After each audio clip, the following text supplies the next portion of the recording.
Hello everyone, this is Dr. Vikas Kumar and on behalf of Chetan Bharat Learning, I welcome you all to this serious question paper discussion. हम बात करेंगे इस section की, अंग्रेजी की। चलिए, paper कैसा था, कैसा एग्जाम हुआ, आई डोंट नो आपने कितने क्वेश्चन सही किए कितने नहीं किए, लेकिन पेपर बहुत ही मॉडरेट से इजी के बीच में आप कह सकते हैं, डिफिकल्ट कुछ भी नहीं था। It was a very simple paper. चलिए let's begin.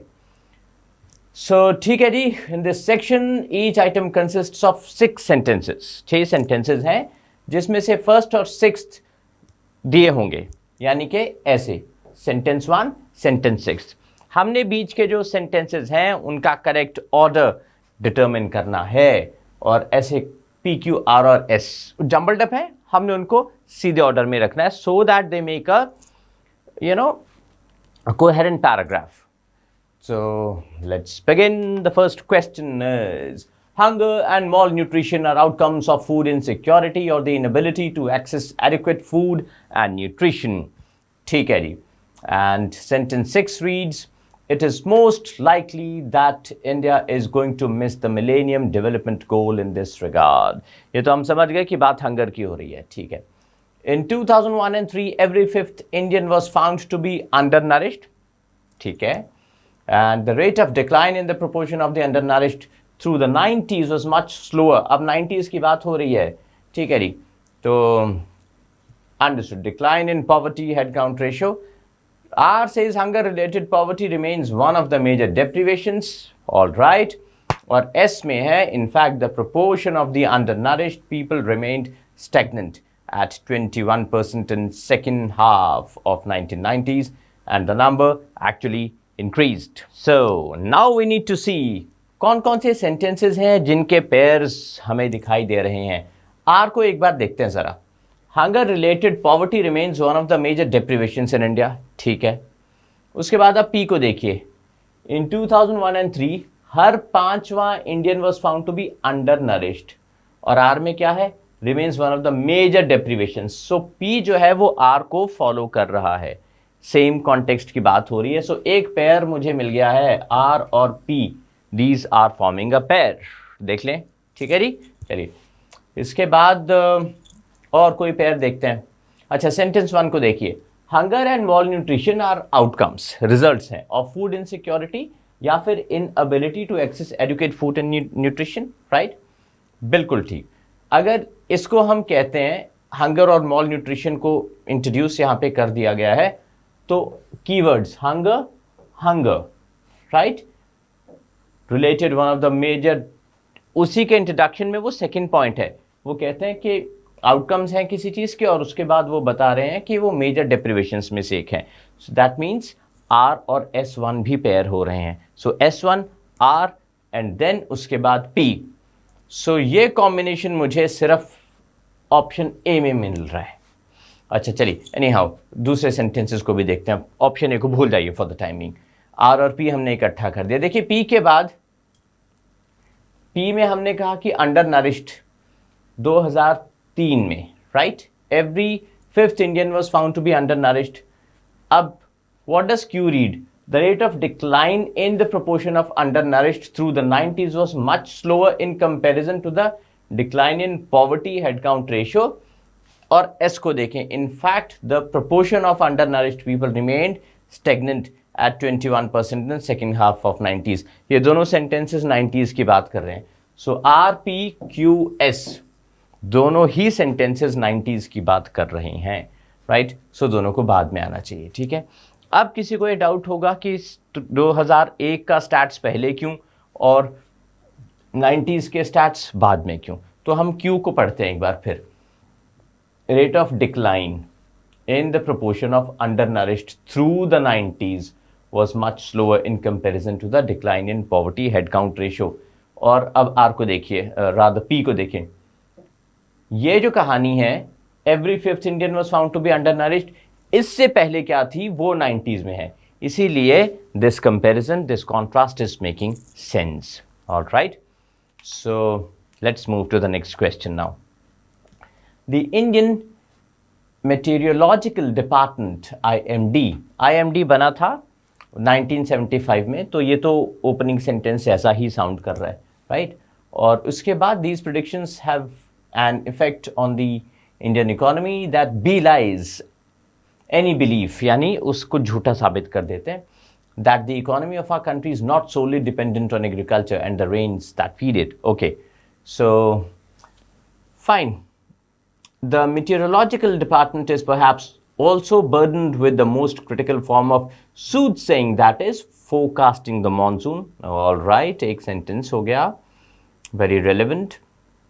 The crop yield formation unit of the department has developed, वो develop हो गया है, statistical models उसने develop किए हैं using correlation और regression की techniques, ठीक है?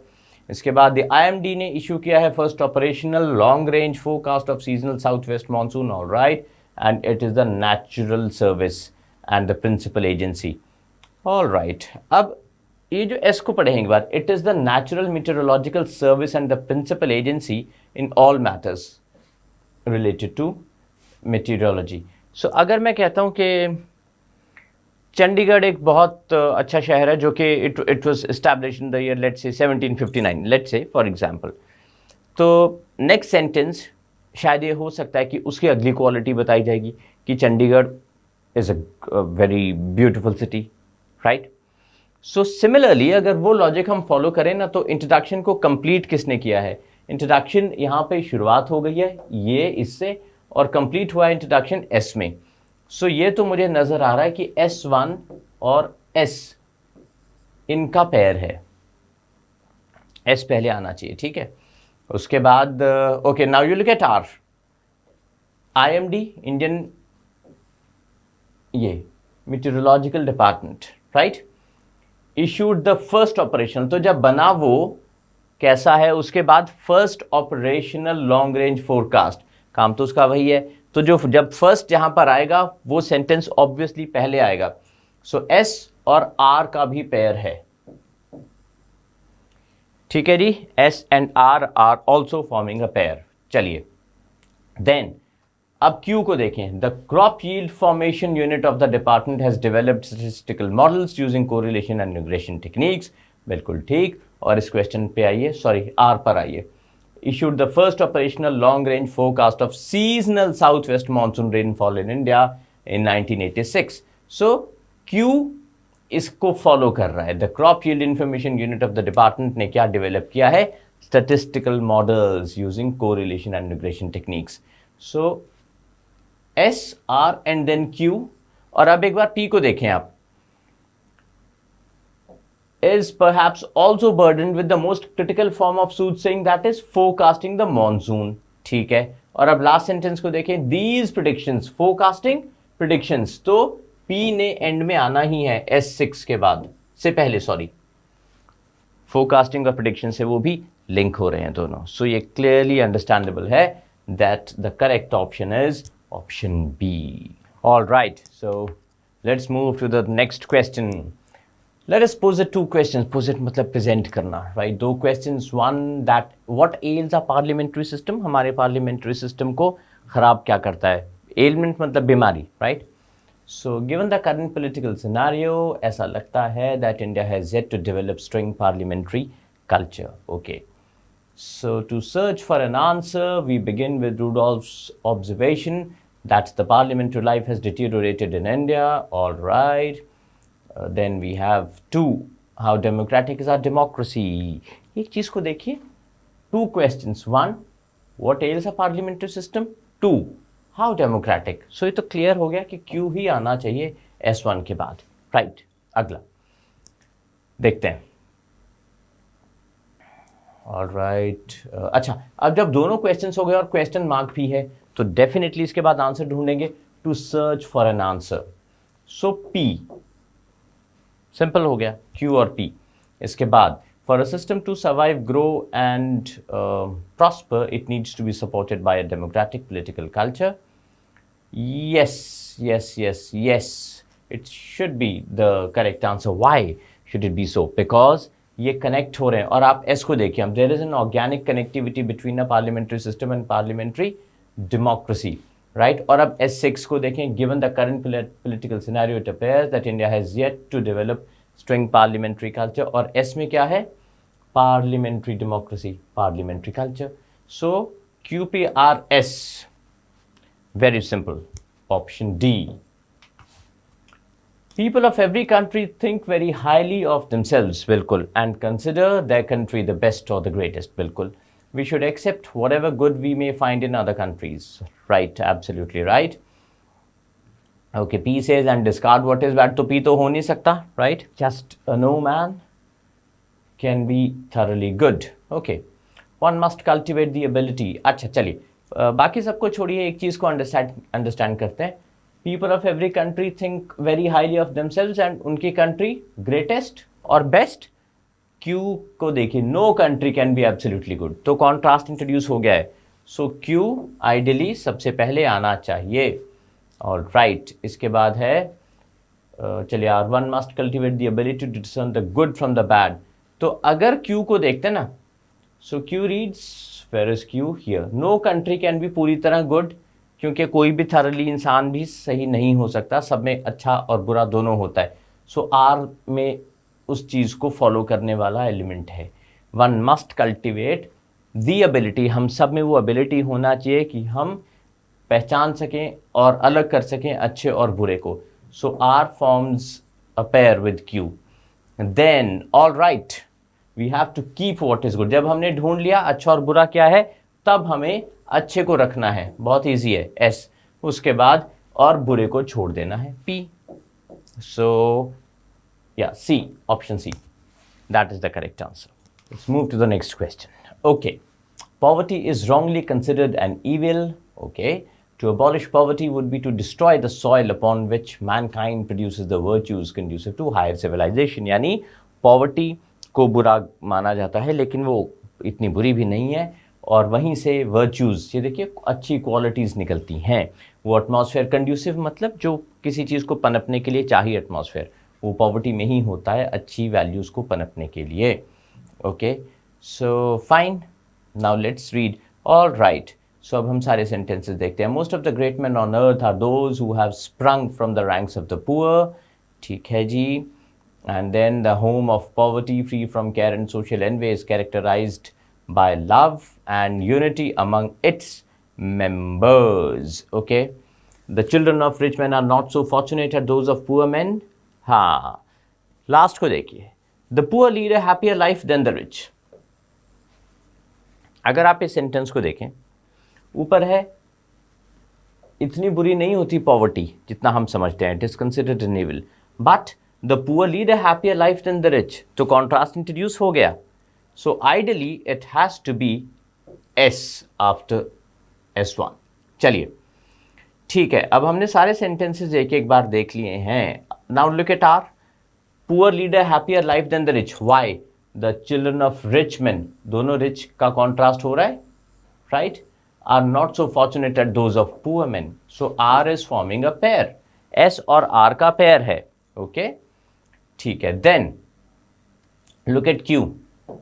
क्यों वो रिच मैन के बच्चों जैसे फॉर्चुनेट नहीं है? The home of poverty free from care and social envy is characterized by love and unity among its members. ये poverty में ही possible है. So then Q, most of the great men on earth are those जो कि poverty से निकले हैं, इसीलिए prove होता है कि poverty में conducive atmosphere मिलता है for virtues to grow. So this has to be option B. Clear? I hope it is. चलिए next one. Alright, so all work and no play makes Jack a dull boy. बिल्कुल ठीक बात है, यानी हमें recreation, खेलना कूदना, ये भी सब चाहिए. There is a lot of truth in this proverb. There is. Games क्या प्रोवाइड करती हैं? रिक्रिएशन, जिससे हम रिक्रिएट होते हैं, हम रिजुविनेट होते हैं, एनर्जीज हाई हो जाती हैं for the pupils and also make their bodies strong. Correct. Okay. Then they can go back to their books refreshed. बिल्कुल सही. Games provide the best form of recreation in schools. Correct. Unless pupils enjoy some sort of recreation, they become dull and their reading suffers as a consequence. Can you see a link between S1 and R? Huh? Unless pupils enjoy some sort of recreation they become dull, है ना, ऊपर क्या लिखा है, dull boy makes Jack a dull boy, right? So keyword से connect हो रहा है, they become dull and their reading suffers as a consequence. R सबसे पहले आना चाहिए जी, ठीक है. Then we have Q, games provide the best form of recreation in schools. क्यों, यहाँ लिखा है कि they become dull और reading भी सफ़र करती है, तो इसीलिए games provide the best form of recreation. Then we have S, pupils should play for an hour or two. तो games क्या खेलना चाहिए उन्हें, games खेलनी चाहिए. Q और S का भी पेयर है. Obviously we are left with P, right? So option A, quite simple. चलिए to the next question. Sometimes we have to put up with something irksome जो हमें चिढ़ा दे, है ना, annoy करे, और unpleasant. We need to find ourselves getting accustomed, यानी हमें आदत डालनी ही पड़ती है. चलिए. So that's fine. All right. P says, suppose we shift into a house near a factory which keeps going all day. Okay. Q, as time goes by, we are able to adapt ourselves to it so that it becomes a part of our life. What is this it? What is this it? क्या ये वो something irksome है, इसकी बात कर रहे हैं? Unpleasant लगता तो है, noun pronoun pairing. So मैं कह दूंगा Q पहले आना चाहिए, ठीक है. Okay.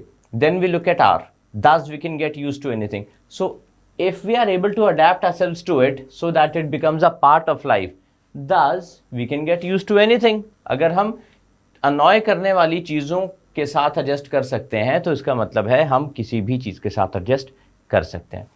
Okay, we have Q and R. Fine. Then all right. Then look at P. Suppose अब इसको exemplify कैसे कर रहे हैं? Suppose we shift into a house near a factory which keeps going all day. P. And then we have S. At first, the noise of the machinery makes it impossible. But then we have, but we find ourselves getting accustomed to it in due course of time. Very simple. चलिए. A large city is the best school for studying life. Thus, a city can teach us many aspects of life, no doubt.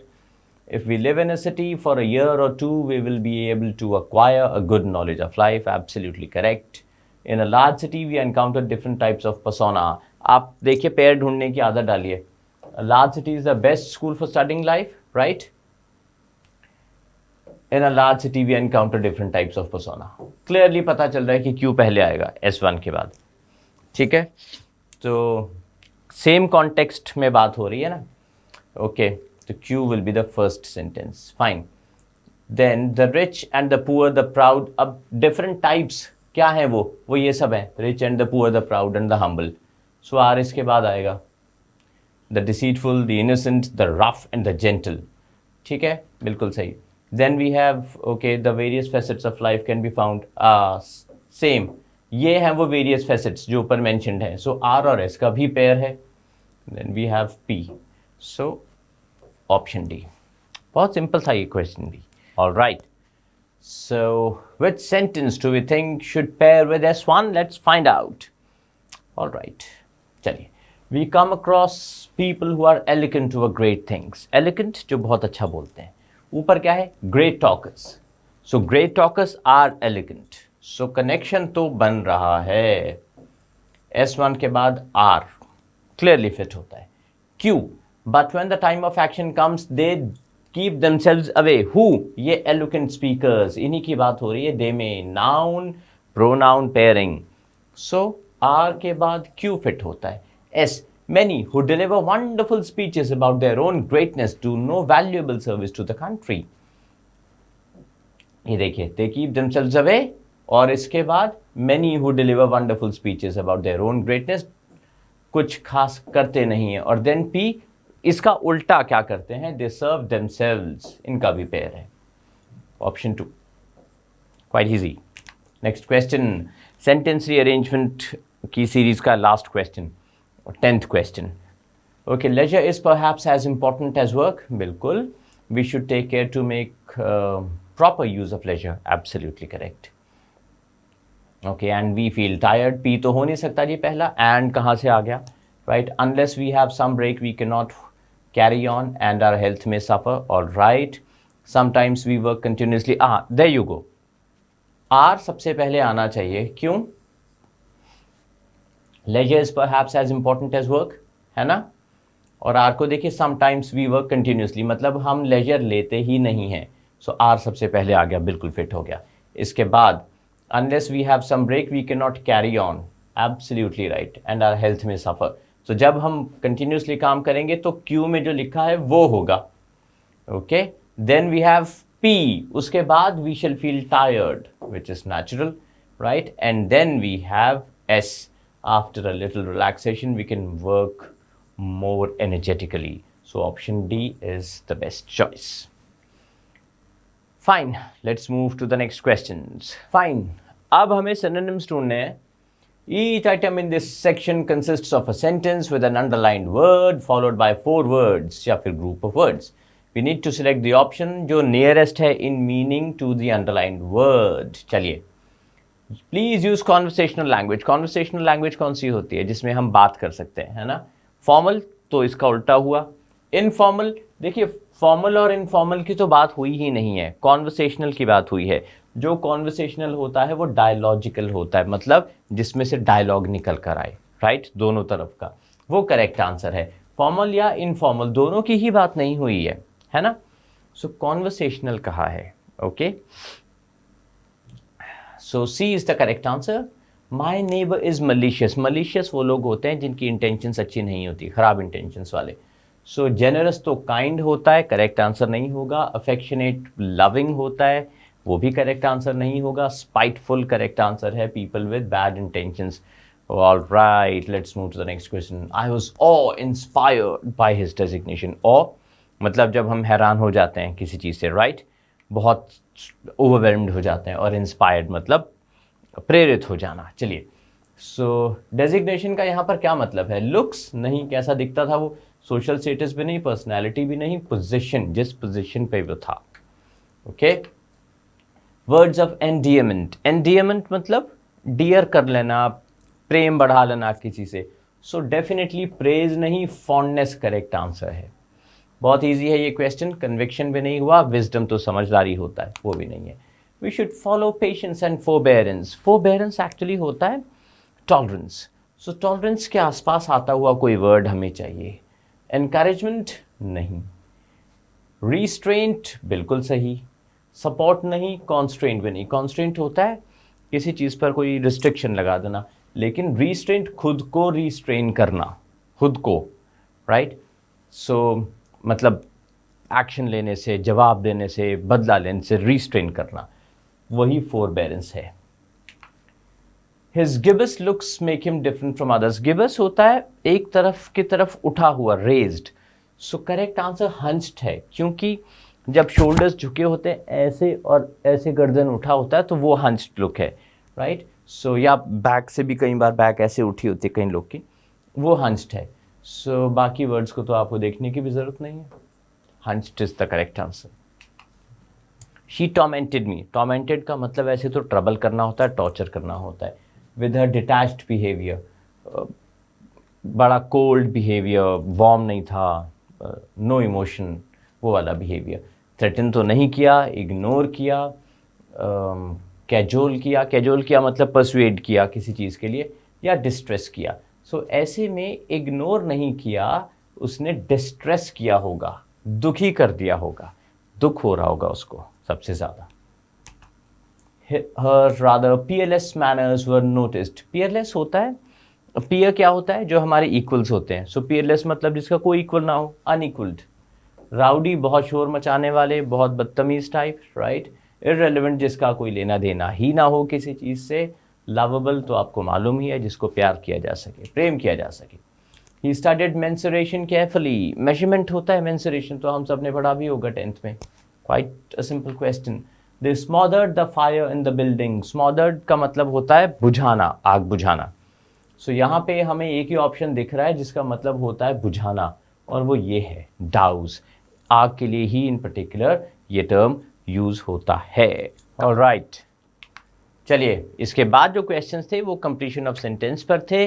हमें एक part of the sentence दे दिया गया था और उसके बाद 4 options थे जिसमें से हमें करेक्ट ऑल्टरनेटिव्स चूज करने थे। चलिए देखते हैं। I stopped seeing her for she moved to the city. All right, as long as she moved to the city, गलत, इसकी भी कोई सेंस नहीं बनती है। All right, no sooner than she move to the city because she moved to the city. हमें reason quote करना है, बिल्कुल simple. He led the caravan, ये आप किसी प्रोसेशन को लीड करोगे, सो ये डेफिनेट है कि किसी जगह पर करोगे, किसी प्लेस पर करोगे। So wherever, whichever नहीं, वेन एवर नहीं, होम सो एवर नहीं, wherever. Option C makes the best choice. Unless you work harder you will succumb, succumb होता है प्रेशर के सामने, सो यहां नहीं आ सकता ये। यू विल पास कैसे, अनलेस यू वर्क हार्डर मतलब जब तक मेहनत नहीं करोगे, you will fail, you will be promoted, ये तो हो ही नहीं सकता। चलिए, had I the wings of a bird, ये प्रोवर्बियल सेंटेंस भी है। Had I the wings of a bird I would fly away, सब गलत। Next one, he would be happier, was he more honest, okay, had he more honest, had तो हो ही नहीं रहा, कुछ फिट नहीं हो रहा। should he be more honest, इसका मतलब है अगर ऐसा होता है तो। were he excuse me, were he more honest, अगर कोई सिचुएशन देखिए हाइपोथेटिकल हो, मतलब इमेजिन्ड हो, तो सिंगुलर सब्जेक्ट के लिए भी we use were. So were he more honest, correct answer. No sooner did I arrive at the airport, no sooner than, than लेता ये नो सूनर, ये इडियोमेटिक यूसेज है, पेयर है ना, no sooner. So than the flight took off, then तो बिल्कुल गलत हो गया, डिड भी गलत हो गया, राइट। ये शैल टेक ऑफ गलत है, सो बी करेक्ट आंसर है। अगला, I couldn't be angry with him, मैं उसके साथ एंग्री नहीं रह सका, या रह सकता था, रह सकता था, राइट। इफ आई ट्राइड, कोशिश भी की होती तो भी नहीं रह सकता था। So if I tried, even नहीं। ही नोज ओनली क्या, so much as I have told him, whichever, so far, what I have told him, उसे वही पता है जो मैंने बताया है, simple. Next one, as you have made your bed, all right, you must learn to lie, you must adjust with the situation, so you must lie on it। देखिए यहाँ पर as के बाद ये जो so है ना, ये emphasis के लिए है। as you have made your bed, so you must lie on it, okay। first भी सही लग रहा है, you must learn to lie, लेकिन learning की तो कोई बात हुई ही नहीं है यहाँ पर, right। second, you must adjust with the situation, which situation, ये बड़ा vague है, right। as you have made your bed, so you must lie on it। सो ये ब्रेक है बीच में, देखिए पॉज है, as you have made your bed, so इस वजह से you must lie on it, हम ऐसा कह सकते हैं। Let me write it here, as you, what is it, have made your bed,